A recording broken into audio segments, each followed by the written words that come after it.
નમસ્કાર દોસ્તો, આજના વિડીયોમાં આપણે ધોરણ 9ના જે વિદ્યાર્થીઓની વાર્ષિક પરીક્ષા આપવાની છે એમના માટે સામાજિક વિજ્ઞાનનું મોસ્ટ એમપી પેપર લેવાના છીએ। આ પેપર 2024નું છે। તમે તારીખ જોઈ શકો છો। આ પેપર 28/3/2024ના રોજ લેવાઈ ગયેલ પેપર છે। ઘણી બધી પ્રાઇવેટ સ્કૂલ છે એમાં પેપર લેવાઈ ગયેલ છે, એટલા માટે આની અંદર જેટલા પણ પ્રશ્નો હોય એ તમારા માટે ખૂબ જ મોસ્ટ એમપી પ્રશ્નો કહેવાય। તો હું તમને રિક્વેસ્ટ કરીશ કે પ્લીઝ વિડીયોને અંત સુધી જોજો। જેટલા પણ પ્રશ્નો તમને આ પેપરની અંદર મળે છે એકવાર તૈયાર કરી નાખજો, તમને 100% બેનિફિટ તો થશે જ। ઓકે, એક્સ્ટ્રા મહેનત કરવાની, પણ આ પ્રશ્નો તો પહેલાં કરજો, કારણ કે પેપરમાં પૂછાઈ ગયેલા છે, માત્ર એ તમારા માટે આરે મોસ્ટ એમપી કહેવાય। ઓકે, ધોરણ 9ની આવી યુઝફુલ અપડેટ જાણવા માટે આપણી ચેનલને જરૂરથી સબસ્ક્રાઈબ કરજો, બેલ આઇકન દબાવજો, જેથી આવા યુઝફુલ વિડીયો તમને સૌથી પહેલાં મળતા રહે અને તમારા બીજા મિત્રો સુધી પણ શેર કરજો।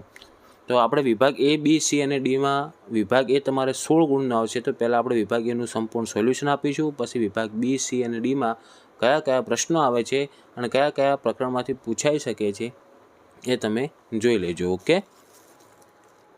સાથે સાથે તમને જો જરૂર પડે તો તમે સ્ક્રીનશોટ પણ લેતા રહેજો, જેથી તમને પ્રશ્ન શોધવામાં પણ સરળતા રહે। પહેલાં વિભાગ એની અંદર તમને જોડકા આપેલા હશે, એ જોડકા તમારે પૂછાશે ટોટલ 4 ગુણના। જો એમાં પણ આપેલ છે, એની અંદર નામ આપેલા છે અને બીની અંદર એ શેના માટે પ્રખ્યાત છે એ વસ્તુ આપેલ છે, તો આપણે જોડવાનું છે। તો પહેલો પ્રશ્ન છે સિરાજ ઉદ દૌલા, તો એમાં જવાબ આવશે મિત્રો તમારે સી, એટલે કે સિરાજ ઉદ દૌલા એ પ્લાસીનું યુદ્ધ દરમિયાન રાજા હતા, તો એમાં જવાબ સી આવશે। બીજો પ્રશ્ન છે જાનકી અમ્મા, તો એમના માટે આપણે જોડકું આવશે એ, એટલે કે વનસ્પતિ ક્ષેત્ર।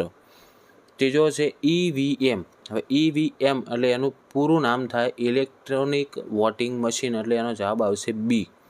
અને ચોથા નંબરનો છે કે દરિયાઈ રાષ્ટ્રીય ઉદ્યાન, તો એ આવશે આપણે કચ્છનો અખાત, એટલે કે ઓપ્શન ઈ થશે। ઓકે, જોડકા ક્લિયર। નેક્સ્ટ તમને આપેલા છે કે નીચેના વિધાનો ખરા છે કે ખોટા તે જણાવો। તો જો મિત્રો એમાં 5મા નંબરનો પ્રશ્ન છે કે ગોપાલ કૃષ્ણ ગોખલે ગાંધીજીના ગુરુ હતા, તો આ વિધાન કેવું થશે? ખરું થશે। નેક્સ્ટ છે લોક અદાલતોની રચનાથી, મતલબ લોક અદાલતોની રચનાથી ન્યાય સસ્તો થાય છે, તો આ પણ વિધાન કેવું થાય? ખરું થાય। અને છેલ્લો પ્રશ્ન આવશે ભારત દેશ ઉત્તર ગોળાર્ધમાં અને આફ્રિકા ખંડના દક્ષિણ ભાગમાં આવેલો છે, તો આ વિધાન કેવું થશે? ખોટું થશે। ઓકે, હવે બીજા આવશે, આપણે એક એક કે બે વાક્યમાં તમારે જવાબ લખવાના રહેશે। તો એમાં પ્રશ્ન આપેલો છે દ્વિતીય વિશ્વયુદ્ધ પછી કઈ બે મહાસત્તાઓ વચ્ચે વિશ્વ પર પ્રભુત્વ જમાવવા માટે સ્પર્ધા શરૂ થઈ હતી, તો એમાં જવાબ આવશે મિત્રો અમેરિકા અને સોવિયત યુનિયન પણ તમે લખી શકો, અથવા અત્યારનું નામ છે એનું રશિયા લખશો તો પણ ખરું આવશે। ઓકે, વિડીયોને સ્કીપ કરતા નહીં, તમારા માટે આ ખૂબ જ આઈએમપી પેપર છે, તો પ્લીઝ વિડીયોને એકવાર અંત સુધી જોજો અને આ પ્રશ્નો તો પહેલાં તૈયાર કરજો। 9મો પ્રશ્ન આવશે આઝાદી પ્રાપ્ત થતાં ભારતના કયા મહારાજાએ સૌપ્રથમ જવાબદાર સરકારનો શુભારંભ કર્યો હતો, તો એમાં જવાબ આવશે મિત્રો કૃષ્ણકુમાર સિંહ। ઓકે, કૃષ્ણકુમાર સિંહ। પછી 10મો પ્રશ્ન છે પંજાબનું જાણીતું પીણું કયું છે, તો પંજાબમાં તો તમને ખબર જ છે લસ્સી આવે। અને એના પછી આવશે આપણે વિકલ્પ, મતલબ કે MCQ આવશે। તો 11મો પ્રશ્ન છે સુભાષચંદ્ર બાબુનું ખાલી જગ્યા અકસ્માતમાં અવસાન થયું તે બાબત આજે પણ એક વણ ઉકેલ્યું રહસ્ય છે, એક મિસ્ટ્રી છે, તો એમનું અકસ્માત મોત કઈ જગ્યાએ થયું હતું, તો કે વિમાનની અંદર, તો એમાં જવાબ આવે 11માં ઓપ્શન બી। 12મો પ્રશ્ન જોઈશું કે ભારતમાં પૂર્વ રાષ્ટ્રપ્રમુખ ખાલી જગ્યા મહાન વૈજ્ઞાનિક હતા, તો પૂર્વ રાષ્ટ્રપ્રમુખ અને મહાન વૈજ્ઞાનિક, તો આ બંને વસ્તુ તો APJ અબ્દુલ કલામ જ આવે, તો ડૉક્ટર APJ અબ્દુલ કલામ આપણે આનો જવાબ થશે, ઓપ્શન બી થશે। અને 13મો પ્રશ્ન છે આપણે નદીઓને ખાલી જગ્યા કહીએ છીએ, તો નદીઓને તો આપણે શું કહીએ? લોકમાતા, તો એમાં જવાબ આવશે ઓપ્શન બી। અને 14મો પ્રશ્ન જોશો, આમાં પણ વિકલ્પ જ છે 14, 15, 16, એટલે ટોટલ 6 MCQ આવશે તમારે। 14મા પ્રશ્નમાં આપેલ છે કે સંયુક્ત રાષ્ટ્રો એટલે કે UN ખતપત્રોનો આરંભ શેનાથી થાય છે, તો એમાં ઓપ્શન બી જવાબ આવે આમુખથી થાય છે। 15મો આવશે કે ઈસવીસન 1975માં ભારતે અવકાશમાં કયો ઉપગ્રહ છોડ્યો હતો, તો ઓપ્શન ડી જવાબ થાય આર્યભટ્ટ ઉપગ્રહ 1975માં છોડેલો હતો।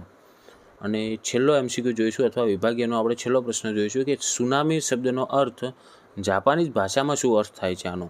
તો સુનામી શબ્દનો અર્થ જાપાનીઝ ભાષામાં થશે વિનાશક મોજા, એટલે કે ઓપ્શન એ જવાબ આવશે આનો. ઓકે, જે વિદ્યાર્થી મિત્રો હજી સુધી જોઈ રહ્યા છે એમનો ખૂબ ખૂબ આભાર. હવે આપણે જોઈશું વિભાગ બીની અંદર કયા કયા પ્રશ્નો આવે છે. તો આ પ્રશ્નો તો તમારે હવે મોસ્ટ એમપી કહેવાય. આ તો એકવાર જરૂરથી તૈયાર કરી નાખજો. એક્સ્ટ્રા તો કરવાના, પણ આ પહેલાં કરવાના. ઓકે, જો 2-4 પ્રશ્ન આવી જાય તો તમને ખૂબ બેનિફિટ થાય. 17મો પ્રશ્ન આવશે 22મી જાન્યુઆરી 1905 દિવસે રશિયાના લોહિયાળ રવિવાર તરીકે ઓળખવામાં આવે છે. આનું વિધાન તમારે સમજાવવાનું છે. તો આ એમપી પ્રશ્ન છે. 18મો છે નીચેના વ્યક્તિઓનો પરિચય આપો. 15થી 20 શબ્દોમાં તમારે લખવાનો રહેશે, એટલે કે અરવિંદ ઘોષ અને બીજા આવશે મદનલાલ ધીંગરા. તો આ બંનેનો તમારે એક એક વાક્યમાં જવાબ આપી દેવાનો, એમનો પરિચય આપી દેવાનો, એટલે તમારે 2 ગુણ પાકા થઈ જાય. અને 19મો પ્રશ્ન છે સરદાર ભગતસિંહ વિશે જણાવવાનું અને મેડમ ભીખાજી કામા, આ બંને વચ્ચે એમના વિશે જણાવવાનું રહેશે. 20મો પ્રશ્ન આવશે ભારત અને પાકિસ્તાન વચ્ચેના સંબંધો કેવા રહ્યા છે તે જણાવો. 21મો છે જંગલોના વિનાશના કોઈપણ 4 કારણો જણાવો. તો આ પણ આઈએમપી છે. નેક્સ્ટ આવશે આંતરરાષ્ટ્રીય અદાલત વિશે ટૂંકમાં જણાવો. એના પછી આવશે વડી અદાલતોના ન્યાય વિશેની લાયકાતોના ધોરણો વર્ણવો. અને 24મો પ્રશ્ન આવશે પૃથ્વીની આકૃતિ દોરીને તેના ઉપર નીચેના સ્થાનો દર્શાવવાના છે. આ આકૃતિ યાદ રાખજો, પૃથ્વીની આકૃતિ પૂછાતી હોય છે તો ખાસ તૈયાર કરજો. એક કર્કવૃત્ત દર્શાવવાનું, વિષુવવૃત્ત દર્શાવવાનું અને મકરવૃત્ત દર્શાવવાનું, આ 3 વસ્તુ તમારે દર્શાવવાની. 25મો પ્રશ્ન આવશે ભૌગોલિક સ્થળોની ઓળખ આપો. તો એમાં દોઆબ અને ખદર આ બંને સ્થળોની તમારે ઓળખ આપવાની છે. 26મો પ્રશ્ન છે જંગલોનું પર્યાવરણીય મહત્ત્વ શું છે તે સમજાવો અથવા તે જણાવો. અને 27મો છે પૂર્વ ભારતનું ખોરાક અને પહેરવેશ વિશે માહિતી આપવાનું છે. 28મો પ્રશ્ન છે ભારતનું વન્યજીવન વૈવિધ્ય ટૂંકમાં સમજાવો. અને 29મો છે ડેલહાઉસીએ કયા કયા સુધારાવાદી કાર્યો કર્યા. તો વિભાગ બી ક્લિયર થયો. નેક્સ્ટ હવે આપણે વિભાગ સીમાં જઈશું. તો વિભાગ સી તમારે ટોટલ 24 ગુણનો આવશે. તો તમારે 8 પ્રશ્નો હશે, દરેક પ્રશ્ન 3 ગુણનો આવશે. તો 30મો પ્રશ્ન આપણે પહેલાં વિભાગ સીનો શરૂ કરીશું કે સંયુક્ત રાષ્ટ્રોના અંગ તરીકે આર્થિક સામાજિક સમિતિની સમજ આપો. 31મો છે ભારત અને રશિયા વચ્ચેના સંબંધોની ચર્ચા કરો. 32મો છે કાશ્મીરના રાજા હરિસિંહે શા માટે જોડાણ ખત પર તાબડતોડ સહી કરી, શા માટે એ સમજાવવાનું છે. અને 33મો છે ઓપરેશન વિજય એટલે શું, તે શા માટે કરવામાં આવ્યું એ જણાવવાનું છે. 34મો પ્રશ્ન છે કાળી જમીન અને કાંપની જમીન વિશે માહિતી આપો. તો આ જમીનો ખાસ તૈયાર કરજો. પછી નેક્સ્ટ આવશે સંસદીય લોકશાહી અને પ્રમુખીય લોકશાહી વચ્ચેનો તફાવત લખો. આ તફાવત ખાસ તૈયાર કરજો. 36મો પ્રશ્ન છે પશ્ચિમ ભારતના તહેવારો, ઉત્સવો અને મેળા વિશે માહિતી આપો. એના પછી આવશે પૂરના સંજોગોમાં શું કરવું અને શું ન કરવું એ જણાવો. 38મો પ્રશ્ન છે ગુજરાતના રાષ્ટ્રીય ઉદ્યાનો વિશે માહિતી આપી સમજાવો. અને 39મો પ્રશ્ન આવશે સાયમન કમિશન ટૂંક નોંધ લખો. 40મો છે ભારતના જંગલોના પ્રકાર જણાવી તેમાંથી ઉષ્ણકટિબંધીય વરસાદી જંગલો અને ઉષ્ણકટિબંધીય કાંટાળા જંગલો વિશે માહિતી આપવાની છે. એક તમારે વરસાદી જંગલો અને કાંટાળા જંગલો, પણ બંને કેવા છે? ઉષ્ણકટિબંધીય. તો વિભાગ સી ક્લિયર. હવે વિભાગ ડી આપણે 20 ગુણનો આવશે. વિભાગ ડીના આ પ્રશ્નો તો ખાસ તૈયાર કરજો, મોસ્ટ એમપી કહેવાય. એમાં વિભાગ ડીની અંદર તમારે 41મો પ્રશ્ન પહેલો જ આવશે કે સુભાષચંદ્ર બોઝ વિશે ટૂંક નોંધ લખો. તો સુભાષચંદ્ર બોઝ એ મોસ્ટ એમપી છે, ટૂંક નોંધ તૈયાર કરી નાખવાની.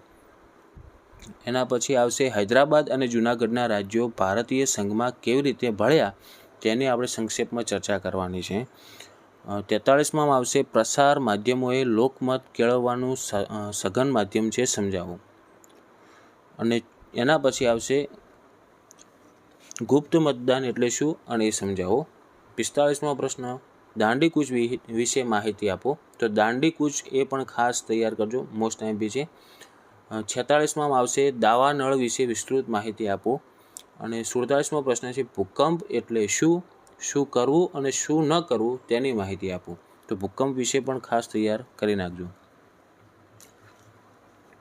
48મો એટલે કે આપણે છેલ્લો પ્રશ્ન જોઈશું આજના પેપરનો કે તમને આપેલ ભારતના રેખાંકિત નકશામાં નીચેની વિગતો યોગ્ય સ્થાને દર્શાવો. તો જે નકશો છે એ નકશો આ તો તમારે તૈયાર કરી નાખવાનો, બીજા એક્સ્ટ્રા તૈયાર કરવાના, પણ આ મોસ્ટ એમપી કહેવાય એટલે પહેલાં તૈયાર કરજો. તેમાં તમારે દર્શાન રહેશે એક તો કાળી જમીન, બીજું આવશે ઉષ્ણ કટિબંધીય કાંટાળા જંગલો, પછી આવશે કાન્હા રાષ્ટ્રીય ઉદ્યાન અને બ્રહ્મપુત્ર નદી. આ 4 વસ્તુ ખાસ દર્શાવવાની: કાળી જમીન, કાન્હા રાષ્ટ્રીય ઉદ્યાન, ઉષ્ણ કટિબંધીય કાંટાળા જંગલો અને બ્રહ્મપુત્ર નદી. ઓકે, તો બધા જ વિદ્યાર્થી મિત્રો હું તમને પર્સનલી સજેસ્ટ કરીશ કે આ ક્વેશ્ચન તમારે પહેલાં કરવાના અને પછી બીજા પ્રશ્નો તો તમે કરજો, કારણ કે સેમ પેપર નહીં આવે પણ આના અંદરથી તમારે ઘણા બધા પ્રશ્નો કામ લાગશે જ. ઓકે, આશા રાખું છું મિત્રો આ વિડીયો તમને ખૂબ યુઝફુલ થયો છે, તો પ્લીઝ વિડીયોને લાઇક કરજો. આવી જ રીતના તમારે બીજા વિષયના પેપર જોતા હોય તો મને કોમેન્ટ જણાવજો, અને ચેનલ જો સબસ્ક્રાઈબ ન કરી હોય તો સબસ્ક્રાઈબ કરી લેજો, બેલ આઇકન દબાવજો, જેથી આવા યુઝફુલ વિડીયો તમને સૌથી પહેલાં મળતા રહે. બધા જ વિદ્યાર્થીઓને એક્ઝામ માટે બેસ્ટ ઓફ લક.